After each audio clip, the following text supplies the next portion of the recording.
Halo adik-adik, selamat pagi. Hari ini kakak akan membawakan firman Tuhan. Tapi sebelum kita mulai firman Tuhan, kita berdoa dulu yuk. Kita berdoa, lipat tangannya dengan sikap yang baik. Tuhan Yesus yang baik, terima kasih hari ini kami dapat berkumpul lagi melalui virtual di SPI Yesus Sahabatku. Tuhan Yesus berkati kami agar kami dapat mengikuti kegiatan SBI mulai dari awal, pertengahan, sampai nanti selesai. Tuhan Yesus berkati kami juga untuk mendengarkan sebagian dari firman-Mu. Terima kasih Tuhan Yesus, di dalam nama-Mu kami berdoa dan mengucap syukur. Amin. Adik-adik, hari ini kakak mau membawakan firman Tuhan yang sesuai dengan ayat hafalan kita minggu ini. Ayat hafalan kita Sabtu ini masih sama seperti Sabtu kemarin. Siapa yang masih ingat? Dari perintah Allah yang ke-8. Bunyinya, jangan mencuri. Nah, kali ini kakak akan menceritakan tentang perumpamaan mencuri itu bukan berarti kita mencuri barang teman kita atau mengambil uang teman kita, mengambil makanan teman kita, bukan adik-adik. Nah, kali ini kakak mau bercerita tentang seorang anak yang menyontek. Lah, kenapa kayak Kak Vivin? Kok menyontek dikatakan mencuri?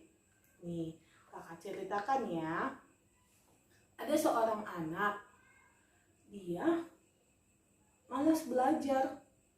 Dan pada saat mau ulangan besok, anak ini tiba-tiba kaget. Hah? Mau ulangan? Hari ini ibu? Tapi saya tidak belajar, kata si anak dalam hati. Lalu si anak mengatakan, seorang anak ini bernama Rina. Dia seorang perempuan. Ternyata si Rina tidak belajar dan harus mengikuti ulangan pada hari itu juga.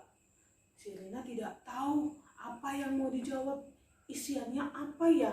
Pertanyaannya aku tidak tahu karena tadi malam aku tidak belajar. Begitu kata Rina. Dan pada akhirnya si Rina ini pengen menyontek punya temannya. Dia melihat punya temannya dan ketahuan sama ibu guru. Akhirnya ibu guru memberi hukuman kepada Rina. Rina mengulang kembali jawaban yang Rina kerjakan saat mencontek tadi. Rina suruh mengerjakan sendiri di dalam kelas. Dan setelah selesai, Rina disuruh membersihkan kelas sebagai hukumannya. Setelah itu Rina pulang dan mendengar cerita dari ibu guru bahwa si Rina dihukum karena menyontek. Orang tua Rina mendengar itu sedih. Orang tuanya merasa sedih karena Rina menyontek dan diberi hukuman sama ibu guru. Pada saat itu Rina berjanji, Rina tidak mau lagi menyontek dan Rina akan rajin belajar. Rina akan mengikuti semua perintah dan anjuran dari ibu guru. Jadi Rina rajin belajar. Akhirnya mama papa Rina dan ibu guru juga sayang sama Rina karena Rina mau belajar. Nah adik-adik, kakak mau bertanya, kenapa ya? Apa hubungan menyontek dengan mencuri?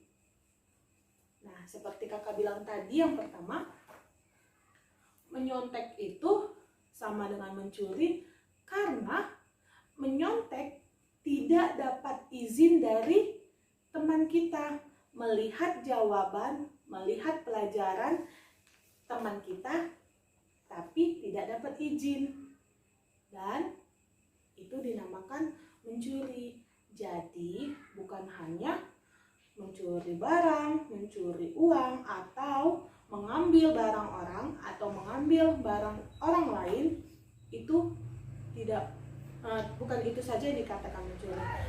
Menyontek juga dikatakan mencuri karena mencuri hasil kerja dan hasil karya orang lain tanpa izin.